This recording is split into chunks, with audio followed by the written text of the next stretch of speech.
Welcome in, everyone. I'm Slayer, and today we're going to be focused on a scene build, which is a great exercise for detailing. So if you're learning how to detail, this would probably be a good fit. It's limited in assets and doesn't take a very long time. It's going to give you some ideas about how to layer in certain assets, especially trees and vegetation, as well as decals. In later tutorials, we'll be diving in those elements a little bit further. But this is a great starting point to see how some of these assets can work together and how I utilize them to create a realistic scene. Additionally, if you want to see some of these elements being used live, check us out at twitch.tv/slay3k. You can see the trial and error behind creating these scenes in various other environments and builds. So let's jump into it. Here's our build area. I've gone ahead and laid out roads, power lines, and some trees just loosely around where we want to focus on. I've already placed all the assets I intend to use for the build. This is a super useful way to keep track of what you want to include when you're setting up an area. So here you'll see we have a couple different surfaces picked out. In the foreground is a brush, which acts very similar to Surface Painter. Behind that, you'll see a ploppable surface. This acts a little bit different in that you can change the elevation. It's going to be used just to cover up some lines that we don't really want to see. We have some dirt decals, which are going to be used to create some texture on the ground. I used a ton of decals. They typically add a lot of variety and texture to an area to make it look much more realistic. We've also set out some props. These are construction props, utility trucks, semi-trucks, and various other little bits and pieces. You may notice there's one element here that you may not be as familiar with, despite it being in the base game, and that's the trench. The trench is what's going to give us our pit for where the utilities can be worked on. I was debating how to do this using terraforming, and it was just messy. It was hard to get the hole that I wanted into the ground. So the trench actually provides that, and we can use decals to cover up the texture that's currently there. We'll also be using these piles by RonnieX69. That'll be the dirt that's been removed from the ground in order to create the trench. Now the vegetation should be totally up to you. Base it off your theme, your map maybe, or what you've used throughout your map to keep it consistent. For me, I've been using some of Padelmo's mountain grass as a base layer. It's probably the main asset that you're going to see on the ground. I've selected a few trees that I've used elsewhere, along with some weeds and tuft and grass to create some density in the mountain grass. As for mods, I'm primarily going to be using Move It by Cuboid in order to move our pieces into the scene. Additionally, you're going to want Traffic Manager President Edition in order to block traffic in the lane where most of our utility trucks are going to be placed. So I want to work from base layer up, so we're going to go ahead and move our trench into position. Placing it near the road, I'm going to watch the edges because sometimes there's a little bit of the ground that pokes through the trench. Using Move It, I'm going to hit page down and drop it into the ground. That's going to change the elevation of the trench and the surrounding terrain. Now that we have our slope into the trench, let's go ahead and start putting down some surfaces to texture the ground the way we want. We're first going to be using the brush surface, which again acts very similar to Surface Painter. And using Move It, we're just going to create a thin strip of dirt right next to the road, which will overlap with grass later. I'm going to be moving the one piece of surface from beneath the trench for now, because we'll insert that later after we've started working on our decals.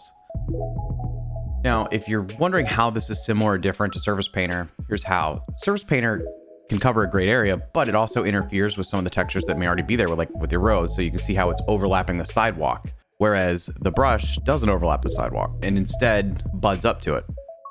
Now I'm going to be using a tool I don't currently have down on the map because it's invisible. This is a terrain flattening tool. It acts as a building that you can use to basically condense the space taken up with a slope. You can create more of a cliff. So the building conforms to whatever height you want, and then you can use that to crush the area that the slope takes up. Then you can force the terrain to conform more closely to wherever your elevation changes. So let me show you an example of how this works. Basically, I'm going to place a couple down and I'm going to show you how it affects the terrain. The terrain is going to alter based on where the building is. It's just a clear building. So as I move it into the cliff, you can see that it's adjusting to the height of where I placed it. If I move the upper elevated piece, it's going to compress the cliff itself. Now I can duplicate it and I can make a ridge line. This is extremely helpful when doing something like retaining walls. Imagine having a building on your elevated portion, a road down below. You can insert tiers into your city using this tool. It's pretty useful. So I'm going to surround the trench with a few of these so that it creates a smaller work area. That way our slope doesn't extend forever. This could vary depending on what you're trying to do. If you want more of a slope, then by all means, if you want to create a bigger pit around the trench, that's an option too. So from here, I'm going to go ahead and grab one of the decals. We're going to put this decal over the trench. You can see that the decal overlaps the trench. So it's getting rid of that texture that the trench comes with and makes it all look like a pit. And I'm going to position it so that it overlaps the road a little bit so some dirt has spilled over. Problem is that we still have lines on the outside of the trench, which I want to get rid of. And here's where the ploppable surfaces come in handy. If you remember from earlier, I said you could adjust terrain height of this asset. What's great about this is, A, they come in several different textures. They match surface painter, so you can get pavement and ruined, and you can utilize them to fill space. And you can see here, as I'm using page down to drop it in, it's cutting it off. And I want to create almost like a flat surface around the trench, so it's like the construction group just dug directly down where they needed to. Also notice how the decal is overlapping the surface now, so we don't see as much of the grass. This is really important because we're getting rid of that awkward line that's on the outside edge of the trench. So what I see here is that I think I need to drop it all down a little bit more into the ground. So I'm going to highlight everything using Move It, and we're going to tap page down, and we're going to bring the surfaces, trench, and decals down just a little bit. We're going to leave the terrain modification buildings in place. That's the invisible asset I was talking about earlier. Now here I'm adding the ploppable surface, but you can see that it's actually cutting into the road. So that means the elevation is below that of the sidewalk, but above that of the asphalt. So we're just going to tap that down, and you can use Alt page down to lower at a smaller amount than just hitting page down. That's for more micro adjustments. So it looks like the trench area is pretty much set. So now we need to add in that last base layer to fill in the grass and make our strip of dirt complete. So I'm going to grab this last surface area, and you'll see how it kind of molds against the concrete. It blends in with the other brush squares. This just works so well underneath dirt. Kind of makes the texture pop a little bit more, and then you can layer grass on top of it. This is another dirt decal that has kind of tracks in it. You're not going to see much of this once we add in the grass, but it adds a little bit of variety. Now I'm going to duplicate it using Move It, and I'm going to use the right click in order to rotate it around for the other side of the pit. All right, let's take a look. Now, keep in mind with decals, sometimes layering them on top of one another, it creates what I call a pop, where the decal kind of pop in and out. It's trying to figure out which decal should be on top of the other. So you may need to go in there and hit page down on a decal to try to prevent that. It seems some decals are a little more finicky, but sometimes it helps. All right, now we're going to grab the smaller dirt decal right here, and we're going to drag it into place. This is just for an edge around the construction site itself. We'll duplicate this a couple times to make it look like people have walked and the machines have moved between the pavement and the work site. Now, since we have an area that's been disturbed, I want to add in a decal of where the land hasn't been bothered and is left untouched. This will make the disturbed area stand out a little bit, juxtaposing something that's smooth versus something that looks a little more rough. This is another dirt decal, and I think this is really meant to be a dirt road, but I use it on some edges, and we're going to copy it using Move It, and I'm going to flip it occasionally so it doesn't get too repetitive. And we're just going to do a border along the pavement and where it meets the dirt. All right, now that we've got that in place, let's take a look here. So you can see we've got our edge and we've got our work site, just the base layer, and I can already see a decal kind of popping up a little bit. I'm going to page down that just a hair. All right, hopefully we've got that straightened out. Now I'm going to adjust the elevation buildings that I put in, the little invisible guys. Just make sure they're in the right spot. It's going to be important when we start adding vegetation because the trees won't flex to the ground all the time. So let's take a look at our props. I'm going to start moving them into position, and I want to start with the arrow having people switch lanes. We'll put the arrow in and then the police car. Now let's start bringing in the utility trucks. I've got a couple variations. There's like an AT&T truck. There's a bucket truck. And then I have a civilian truck. Maybe they're the contractor. Just some variety on the road might be nice. And we're going to keep tweaking spacing and positioning, so don't worry too much about that. Let's just focus on the order of things and general placement. Let's go ahead and put the flatbed in. I brought in 2 flatbeds. One might be to carry equipment like the Bobcat. Another utility truck. So that's what we want at the work site on the street. And we'll keep tweaking this throughout the video until we get it placed comfortably. But first, let's get them all at the appropriate height. We're going to highlight all the vehicles using the marquee tool of Move It and page down. Then I'm going to go and fine tune a couple because it looks like the flatbeds are actually sitting a little bit high. So I'll use page down along with Alt on the keyboard, get them where they need to be. So it looks like we got the vehicles positioned. I'll make some final tweaks later. I see that we need to rotate and adjust spacing a little bit, but everything we need is generally in place. So I'm going to work with the cones now, and we're going to outline the area. Before we start copying the prop using Move It, let's go ahead and get it at the appropriate height. We're going to start with a curve and then space out the cones along the center line. I'm spacing them out somewhat consistently, but I'm not too worried about placement. These should be a little bit at random. It shouldn't be a perfect line. Just keep in mind that imperfections tend to add a lot to the realistic nature when you're detailing. It's really important to consider using organic lines versus lines that are more processed and thought out, and when to use those.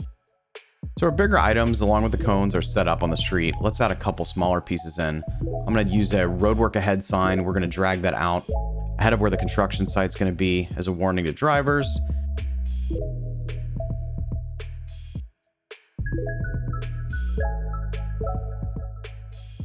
I'm going to take a roll of cable and we're going to align it using Move It to the trailer. Now you'll notice it's going to reset the item to facing away from the trailer, away from the direction I want it to be. But if I use Move It, right click Alt, the item will shift in increments so I can realign it in the appropriate direction. All right, we're going to duplicate it using Move It. Set all those up on top of the flatbed. So obviously here you can get flexible with what props you want to use, right? Highly recommend testing different props out. If there's a better way or better assets you think that fit this scene, drop them in the comments below. I'd love to see what assets you guys find that fit this scene. Also, let me know how you made it your own. So let's start working on the construction site. I'm gonna go ahead and move a pipe into position here for the trench. We use page down using Move It. I'm gonna duplicate it that height so I don't have to realign the height. Place it on the other end. Let's make a small adjustment here. The excess pipes I'm actually going to use as the connecting pieces between the two that are already in the ground, right? We're going to set these up next to the ditch. I'm going to align these manually. There's a slight slope here, so the one closest to the road should be a tad bit higher. You can set these however you'd like, depending on your scene. They're just waiting to be placed by the construction team. Now let's go ahead and move our Bobcat into position. I'm going to set that on this side away from the pit. We're also going to bring in a construction light. Maybe they intend to go late. I don't mind if the tires sit a little bit into the dirt. Considering we're on dirt or mud, they should sink a little bit. Now, once we get the Bobcat placed, let's go ahead and move the excavator in position. It's gonna be on the right side, which is also where we're gonna put our piles. I'm gonna have people working in the trench, so I don't want the excavator to be hanging over the trench itself. So I'm gonna turn it a little bit.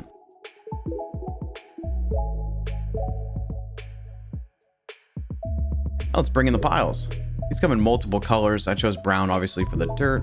That way the piles won't seem as large. We can sink it in, make them look a little bit smaller. One option too is if you have procedural objects, you can actually scale down the piles and refit them to the area. I'm going to try to position it as if the excavator has been pouring the dirt into a pile, but there's still room for the excavator to move. Obviously adjust this according to the size of your trench. I would say the piles I have here are a little bit large. You can see I'm trying to tweak it to get it to be a little bit smaller. There's flexibility there. I mean, you could argue that maybe they've cleared a little bit more than just the trench area to give room for the Bobcat to move and whatnot. Now that the piles are in place, let's see how the grass fits around the backside of the piles. We're going to move the larger mountain grass piece in, followed by the smaller piece. You can use a smaller asset to fill in tighter spaces, as well as make the larger asset more dense. All I want to see is how the grass kind of hugs the pile and see if that looks right. I want it to look like the pile was kind of thrown on top of some of the grass, that the remaining area is still pretty wild and uncut, and I think that looks pretty solid. So let's go back to the construction site. We're going to grab our barriers. We're going to duplicate these a few times with the purpose of creating an outline around the trench. Given that the terrain is not level, you may have to adjust a couple of these at a time. This is just meant as a safety precaution for the workers. Additionally, it gives another item in view, something that's vertical, stands up from the ground. Like I said earlier, so much of detailing is about creating layers. This is a helpful little piece. So we have a few of those in position. We're going to leave enough room for a ladder for the workers to go down to the pit.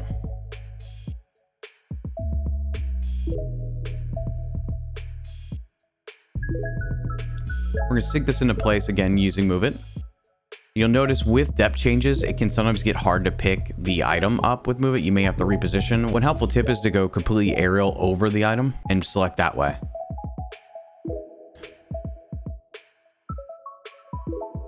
We have a ton of worker props here, and I'm going to try to position these to make the scene come alive. Obviously, they're static, but it definitely adds some value. When I work to create scenes where I want it to feel active, I think it's helpful to have some props. To me, I look at it as if it's a diorama, but things should be in motion, and at least this gives you a representation of what that might look like. In terms of placement, that can be completely up to you. I'm going to place a few guys in the trench as if they're actively working. We'll have a few people up above, including a supervisor figure.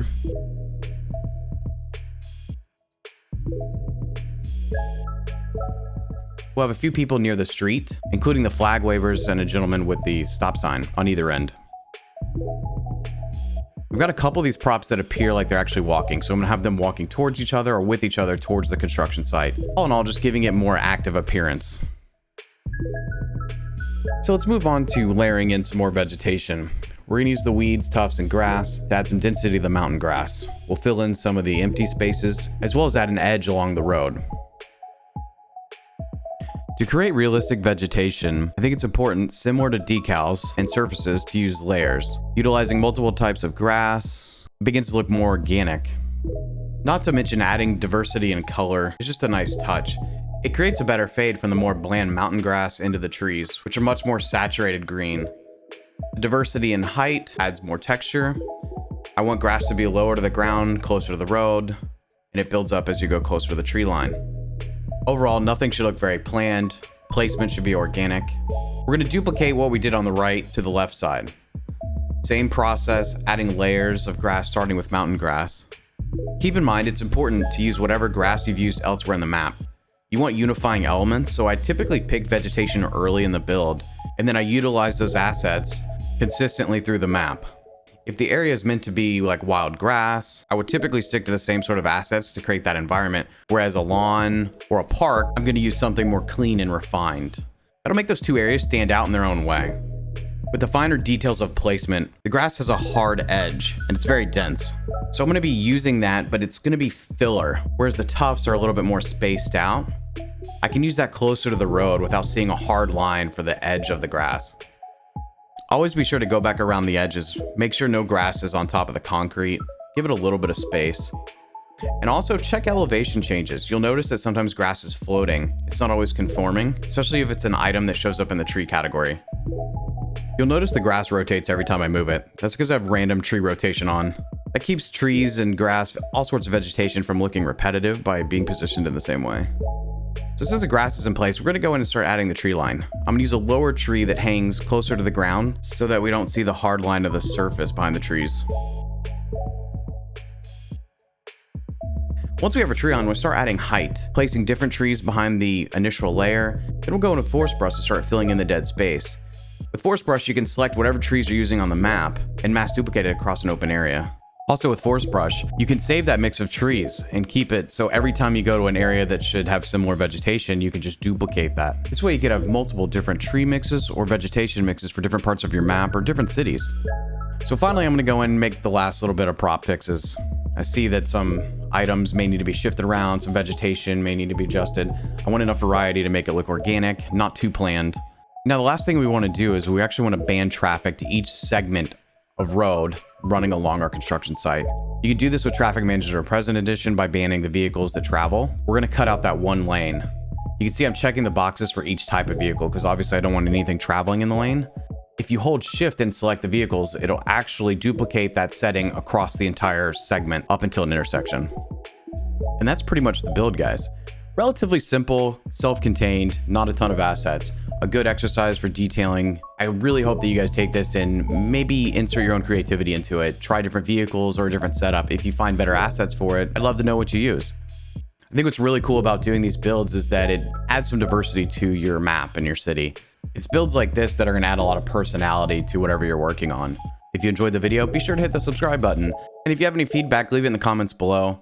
You can also check us out at Twitch, where we do a lot of different builds focused on different areas of our cities. I hope to take some of those builds and create more concise videos that you guys can follow along with and try, especially if you're learning how to detail. I really want to make detailing a little more accessible to folks. We get a ton of questions live and in posts asking how I did certain things and what assets I use. So hopefully these help. Anyway, guys, till next time, thank you for tuning in. Catch you soon.